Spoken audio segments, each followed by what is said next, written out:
ప్రార్థనకి వెళ్ళని టైంలో కష్టాలు రావచ్చు. ఒకవేళ నీ ప్రార్థన కాని సమయంలో నీకు ఏమన్నా నష్టాలు రావచ్చు. ఇప్పుడు నువ్వు వెంటనే ఎక్కడికి పరిగెట్టుకు రావాలి?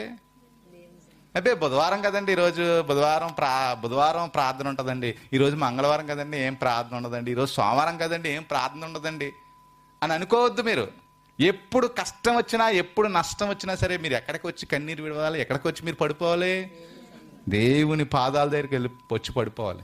ఇంకా మీరు అదృష్టవంతులు. నేను దేవుని సంఘంలో మేము ఉంటాం, పాస్టర్ గారు నేను కిందే ఉంటాం. సునేమి పట్టరాస్తురాలు తన కుమారుడు చనిపోయినప్పుడు ఎవ్వరికి చెప్పలేదు. చనిపోయాడంటే ఎంత భయంకరమైన సంఘటన అండి అది.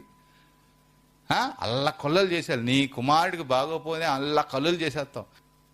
ఏదో హాస్పిటల్లో జాయిన్ చేస్తే అదేదో ఆక్స్ఫర్డ్లో సీట్ వచ్చినట్టుగా అపోలోలో జాయిన్ చేసామండి, ఆక్స్ఫర్డ్లో సీట్ వచ్చినట్టుగా చెప్తారు. చేసే ఒక ఆయన ఉన్నాడు, ఆయన సమస్తము